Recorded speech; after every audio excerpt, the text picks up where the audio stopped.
हरियाणा के real estate sector में क्यों मचा है बवाल? हरियाणा सरकार का क्या है रियल एस्टेट को लेकर नया ऐलान? क्या बदल दी है नायब सिंह सैनी सरकार ने रिहायशी प्लॉट की पॉलिसी?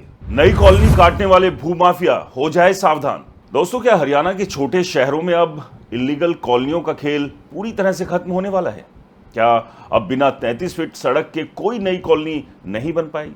क्या अब बिल्डर सिर्फ प्लॉट काट कर बेचकर गायब नहीं हो सकेंगे? और सबसे बड़ा सवाल, अगर आप भिवानी, जींद, सिरसा, कैथल, नारनौल, झज्जर, चरखी दादरी, हांसी, गोहाना, नरवाना, टोहाना, रतिया, एलनाबाद या हरियाणा के किसी भी छोटे शहर में प्लॉट खरीदने की सोच रहे हैं, तो क्या आपकी ज़िंदगी की सबसे बड़ी प्रॉपर्टी इन्वेस्टमेंट अब पहले से ज़्यादा सुरक्षित होने वाली है, या फिर नए नियमों के कारण प्लॉट महंगे हो जाएंगे?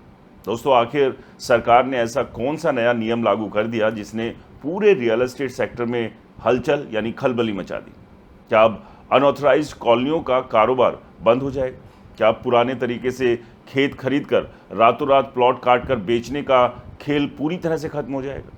क्या अब बिना रेरा रजिस्ट्रेशन के कोई भी बिल्डर, भूमाफिया प्री लॉन्च के नाम पर लोगों से पैसा नहीं ले पाएगा? अगर आपने या आपके परिवार ने छोटे शहर में प्लॉट खरीदने का प्लान बनाया है, तो ये वीडियो आखिर तक देखना बेहद ज़रूरी है, क्योंकि आज मैं आपको सिर्फ खबर नहीं बताऊंगा, बल्कि इस नई नीति के हर नियम को आसान भाषा में समझाऊंगा, उसके फायदे नुकसान बताऊंगा, उदाहरण देकर समझाऊंगा, और आखिर में बताऊंगा कि एक खरीदार और एक डेवलपर के तौर पर आपको आगे क्या रणनीति अपनानी चाहिए। नमस्कार दोस्तों, मैं हूं राज के वर्मा और आप देख रहे हैं रिपोर्टर जी, जहां मैं सिर्फ खबर नहीं बल्कि खबर के पीछे की पूरी तस्वीर आपके सामने रखता हूं। दोस्तों, 28 जुलाई 2026 को हरियाणा कैबिनेट ने एक नए टाउन प्लानिंग स्कीम को मंजूरी दी और 30 जुलाई 2026 को इसकी अधिसूचना भी जारी कर दी गई। ये स्कीम स्टेट के उन 66 नगर परिषदों और नगर समितियों में लागू होगी जहां अब तक कंट्रोल्ड एरिया लागू नहीं था और सालों से बिना साइंटिफिक प्लानिंग के कॉलोनियां डेवलप होती रही। सरकार का कहना है कि इन शहरों में रेजिडेंशियल मांग तो तेजी से बढ़ रही थी, लेकिन अधिकतर ज़रूरतें अनऑथराइज्ड कॉलोनियों के जरिए पूरी हो रही थी। यही वजह है कि सड़कें संकरी रही, सीवर नहीं बने, पार्क नहीं बने, बारिश में पानी भरता रहा और लोग लाखों रुपए खर्च करके भी बुनियादी सुविधाओं से वंचित रहे। अब हरियाणा सरकार इस पूरी व्यवस्था को बदलना चाहती है। ये स्कीम भिवानी, फतेहाबाद, जींद, कैथल, महेंद्रगढ़, नारनौल, सिरसा, झज्जर, अंबाला सदर, गोहाना, हांसी, चरखी दादरी, टोहाना, नरवाना, सफीदो, इंद्री, असंध, शाहबाद, रतिया, एलनाबाद, उकलाना, जुलाना समेत कुल 66 छोटे शहरों में लागू होगी। अब सबसे पहले समझते हैं कि नया नियम आखिर कहता क्या है। अगर कोई डेवलपर नई कॉलोनी डेवलप करना चाहता है तो उसके पास कम से कम 5 एकड़ ज़मीन होना ज़रूरी होगा। अधिकतम सीमा तय नहीं की गई, यानी बड़ी टाउनशिप भी बनाई जा सकती है, लेकिन सबसे बड़ा बदलाव सड़क को लेकर किया गया। अब कॉलोनी तक पहुंचने के लिए कम से कम 33 फीट चौड़ी मौजूदा सड़क होना अनिवार्य होगा। ध्यान दीजिए, यहाँ मौजूदा सड़क शब्द बेहद महत्वपूर्ण है। पहले कई मामलों में भविष्य में बनने वाली सड़क दिखाकर मंजूरी ले ली जाती थी या बहुत संकरे रास्तों पर भी कॉलोनियाँ डेवलप की जाती थी। परिणाम ये हुआ कि बाद में एम्बुलेंस तक नहीं पहुँच पाती थी वहाँ पर। अब सरकार कह रही है कि पहले सड़क दिखाओ, फिर मंजूरी मिलेगी। दोस्तों, मेरी नज़र में यही इस नीति का सबसे बड़ा सुधार है। अब बात प्लॉट साइज की। नई स्कीम के अनुसार प्लॉट 50 स्क्वायर मीटर से 250 स्क्वायर मीटर के बीच होंगे और कुल प्लॉटों में से कम 50% प्लॉट 150 स्क्वायर मीटर या उससे छोटे होंगे। इसका सीधा मतलब ये है कि मिडिल क्लास और पहली बार घर खरीदने वालों के लिए भी ऑप्शंस मौजूद रहेंगे। अब अगर कुल ज़मीन का उपयोग देखें तो अधिकतम 65% क्षेत्र ही रेजिडेंशियल और कमर्शियल प्लॉट्स के लिए इस्तेमाल किया जा सकेगा। इसमें भी केवल 5% हिस्सा कमर्शियल एक्टिविटीज़ के लिए होगा, यानी पूरी कॉलोनी को बाजार नहीं बनाया जा सकता। इसके अलावा 7.5% ज़मीन पार्क और ओपन स्पेस के लिए आरक्षित होगी। सबसे अच्छी बात यह है कि पार्क अलग अलग छोटे छोटे टुकड़ों में नहीं बल्कि एक बड़े हिस्से में बनाया जाएगा और वहाँ पर सार्वजनिक भवन यानी कि कम्युनिटी सेंटर भी बनाया जा सकेगा। इसका फ़ायदा क्या होगा? मान लीजिए आपने अपने बच्चों के लिए घर खरीदा। पहले कई कॉलोनियों में पार्क के नाम पर 4 जगह 10-10 फुट की खाली ज़मीन छोड़ दी जाती थी, बच्चे खेल नहीं सकते थे। अब एक बड़ा वास्तविक पार्क बनेगा जहां लोग टहल सकेंगे, बच्चे खेल सकेंगे और कॉलोनी की गुणवत्ता बेहतर होगी। अब पर्यावरण की बात करें। सरकार ने पहली बार छोटे शहरों की कॉलोनियों में भी आधुनिक पर्यावरणीय मानक लागू किए।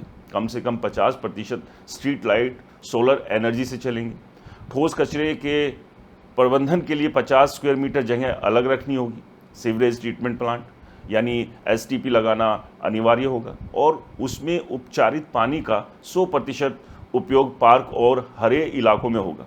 इसके अलावा सड़क के 20% हिस्से को वाटर रिचार्ज योग्य बनाना होगा और बारिश जल संचय की व्यवस्था भी करनी होगी। यानी फ्यूचर में ग्राउंड वाटर को संरक्षित करने पर भी ध्यान रखा गया। अब डेवलपर के लिए सख्त नियम बनाए गए। स्क्रूटनी फीस 10 रुपये प्रति स्क्वायर मीटर तक तय की गई है। सुरक्षा के लिए डेवलपर को या तो बिक्री योग्य 15% ज़मीन बैंक के पास मॉर्गेज रखनी होगी या विकास कार्य की अनुमानित लागत का 25% बैंक गारंटी देनी होगी। इसका मकसद ये है कि यदि डेवलपर बीच में प्रोजेक्ट छोड़ देता है तो खरीदारों का हित सुरक्षित रहे। इसके साथ ही डेवलपर को प्रोजेक्ट 5 साल के भीतर पूरा करना होगा। विशेष परिस्थितियों में फीस देकर 2 साल का एक्स्ट्रा समय मिल सकता है, लेकिन कहानी यहीं खत्म नहीं होती।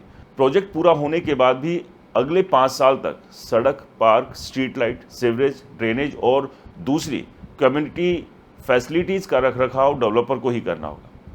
उसके बाद ये जिम्मेदारी नगर निकाय को सौंपी जाएगी। यानी बिल्डर सिर्फ प्लॉट बेचकर भाग नहीं सकता। अब सबसे महत्वपूर्ण नियम, हरियाणा रेरा रजिस्ट्रेशन अनिवार्य। अब इन 66 शहरों में कोई भी नया प्रोजेक्ट बिना रेरा रजिस्ट्रेशन के ना तो विज्ञापित किया जा सकता है, ना बुकिंग की जा सकती है और ना ही बिक्री की जा सकती है।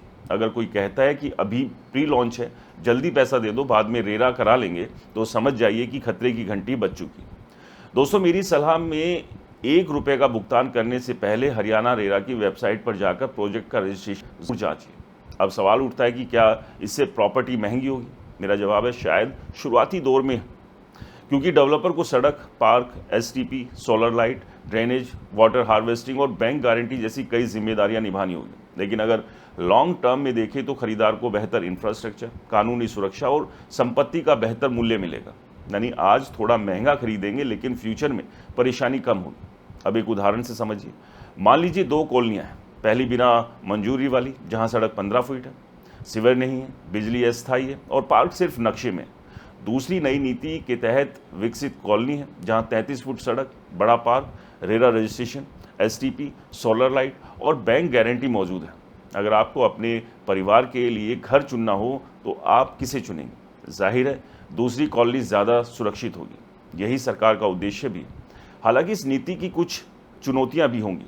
छोटे डेवलपर्स के लिए लागत बढ़ेगी, मंजूरी प्रक्रिया लंबी हो सकती है और शुरुआती दौर में प्लॉट की कीमतों पर दबाव आ सकता है। लेकिन अगर नीति का सही तरीके से पालन हुआ तो आने वाले सालों में हरियाणा के छोटे शहरों की तस्वीर बदल सकती है।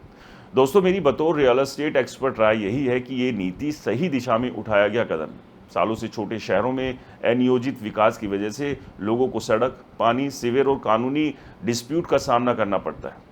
अब कम से कम नियम स्पष्ट है, लेकिन खरीदारों को भी जागरूक होना होगा। सिर्फ सस्ती कीमत देकर फैसला मत लीजिए। हमेशा ये जांचिए कि कॉलोनी स्वीकृत है या नहीं, रेरा रजिस्ट्रेशन है या नहीं, पहुंच मार्ग 33 फीट का है या नहीं, डेवलपर की क्रेडिबिलिटी क्या है और क्या सभी फैसिलिटी वास्तव में डेवलप की जा रही है। दोस्तों, याद रखिए, घर जिंदगी में 1 या 2 बार खरीदा जाता है, इसलिए जल्दबाजी सबसे बड़ी गलती होगी।